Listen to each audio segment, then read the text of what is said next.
This is the process we use to diagnose an idle only all cylinders misfire on a 2005 Honda Pilot. We are now going to look at the engine data on this Honda when it is counting misfires on all cylinders. You can review the data with me and see what you think. There is some downstream oxygen sensor fluctuation, but this can be from a slightly worn catalytic converter or not hot enough catalyst. This downstream data can be useful to look at to determine if the misfires are fuel loss or spark loss related. Keep in mind the engine's computer will compensate with more or less fuel after a few seconds, so you need to focus on the start of misfire counts. An example of this would be if we had lean cylinders, which usually would cause the downstream oxygen sensors to go low in voltage and upstream to read low as well. In this case, we have a typical downstream reading, but the bank 1 fuel trim at idle is negative 13%. Anything over 10% is a cause for investigations. Because this is a speed density-based vehicle that uses a map sensor, we must look at the vacuum reading. In this case, we have normal vacuum for this engine. Many technicians would move coils and plugs around, but there is too many misfires on too many cylinders. We tried a crankshaft relearn with no change. So the next thing we did was let the engine cool down and start cold. The misfire started off on mostly bank 1 cylinders 1 and 2. As the engine gets warmer, the worse the misfires. Also, there is a visible shake that helps confirm there is an actual misfire. Keep in mind Honda J35 engines are not great at isolating the actual cylinder that is misfiring, but neither are most engines when more than one cylinder has a misfire. So using an ignition system analyzer is a good idea to determine what's going on with the cylinders. This is a GTC 505 tool made in Canada and available by going to this video's link in the description. It saves a lot of time when you use it on a regular basis, but that may be difficult for your shop to find that many misfires. You can just move coils around and use the misfire monitor, but this tool, if used enough, can help isolate weak coils before they fail. Also, it can be useful to get some scope practice without the heavy price of a scope. I like to take pictures of good and bad ignition systems. We can see that the front cylinders 4, 5, and 6 have good stable voltage. Yet, when we get to the back cylinders, we see the high voltage is erratic. This is in kV, which translates to thousands of volts. It is erratic on the bank that is pulling fuel, minus 13% to be exact. So we now have some evidence as to what bank has an issue. I typically start with a relative compression test, but in this case, I decided to do that after this test. A relative compression test is similar to a mechanical gauge compression test. I understand getting to this point takes time, and many customers don't want to pay for advanced diagnosis, but this is not an everyday issue. In my experience, if you have more than one misfire code and code P0300, you may want to get 3 hours of diagnostic time to start. Now you will see us switch to burn waveform. This mode will be the internal activity of the cylinders. Many issues can be found with a burn line evaluation. If the burn line curves up toward the end, that usually means increase in cylinder resistance, such as added air or added exhaust. Also, the burn line time is not the same amount of time like the better bank. It jumps between short and long.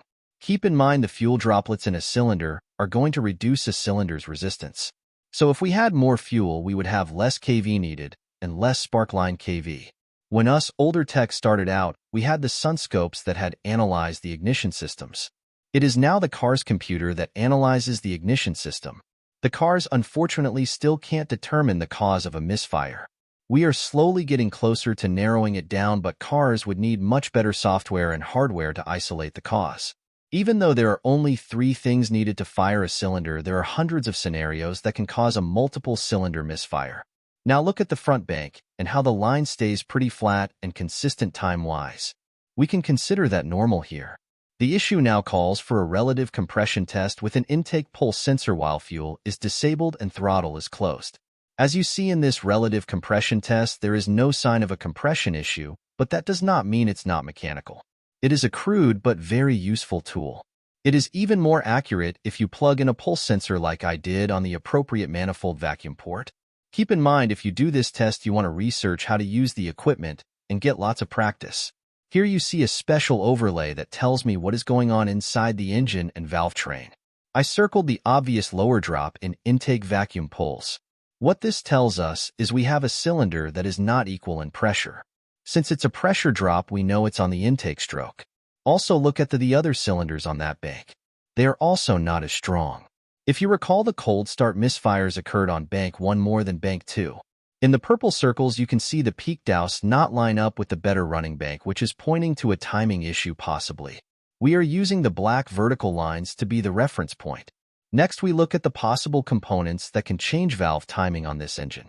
The camshaft is unlikely to be the cause of valve timing issues unless the camshaft lobe is pressed on and has slipped.